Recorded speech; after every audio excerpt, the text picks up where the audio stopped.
Hello friends, welcome back to my channel. আবারও একটা নতুন ব্লগে তোমাদের সবাইকে স্বাগতম।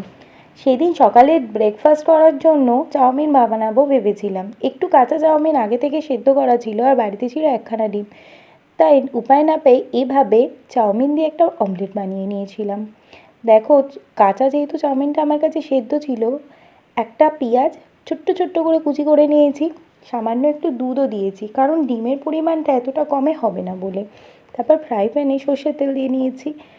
সর্ষের তেল দিয়েছিলাম, তোমরা চাইলে এখানে রিফাইন অয়েলও ইউজ করতে পারো। আর এই প্যানটা না যত ছোট হবে, যত ইনট্যাক্ট হবে, তত এই অমলেটগুলো ভালো হয়।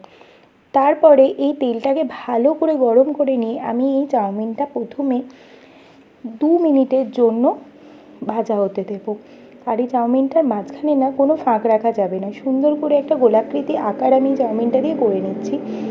প্রথমে একটুখানি হাত দিয়ে করে দিচ্ছি, পরে এটাকে খুন্তি দিয়ে একটু একটু করে একদম সাইডে ইনট্যাক্ট করে দেবো। এই জন্যেই বলেছিলাম ফ্রাই প্যানটা যত ছোটো আর ইনট্যাক্ট হবে তত এই অমলেটটা ভালো হবে। আমার ফ্রাই প্যানটা একটু বড়োই হয়ে গেছে, তোমরা চাইলে এর থেকে ছোটো ফ্রাই প্যান নিয়ে এটা করো। ওপরে একটু নুন দিয়ে দিচ্ছি আর একটু গোলমরিচ দিয়ে দিচ্ছি।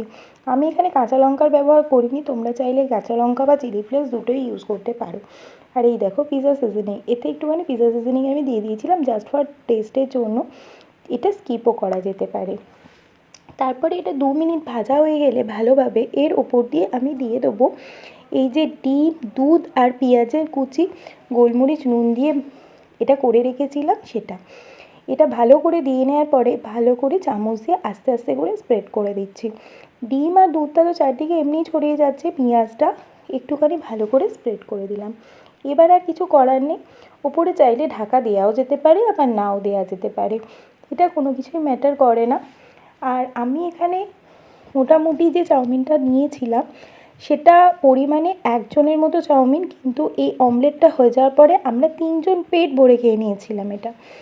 তো তোমরা দেখে নাও, তার জন্য আমি একটা ডিম ব্যবহার করেছি, তোমরা চাইলে দুটোও করতে পারো এক্ষেত্রে, আর সেক্ষেত্রে দুধটা স্কিপও করতে পারো। আর এই অমলেটটা উল্টানোর জন্য কিন্তু এই প্রসেসটাই করতে হবে। প্রথমে একটা থালা এর ওপরে দিয়ে ফ্রাই প্যানটা উল্টে দিতে হবে, আর তারপরে এই থালাটাকে আবার এখানে আস্তে করে তলার দিকটা ভাজার জন্য দিয়ে দিতে হবে। প্রচণ্ড গরম হয়, তাই এই কাজটা একটু সাবধানে করতে হবে। আর কি, খুন্তি দিয়ে এটা তুলতে গেলে না পুরোটা ভেঙে যাওয়ার চান্স থাকে, সেই জন্যেই এই প্রসেসটা অবলম্বন করা। আর দেখো পেছনের পিঠটা বেশ কুরকুরে হালকা হালকা গোল্ডেন কালারের হয়েছে।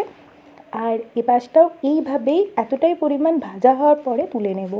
হ্যাঁ, এতে তেলের পরিমাণটা একটু বেশি যায়, কিন্তু খেতে খুব সুন্দর হয়। একটু বেশি মানে সত্যি সামান্য একটু বেশিই হয়, কিন্তু খেতে খুব সুন্দর হয়।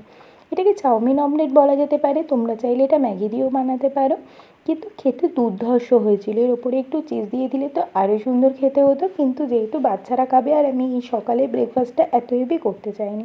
চলো টাটা, আবার একটা নতুন ব্লগে তোমাদের সাথে দেখা হচ্ছে, টাটা।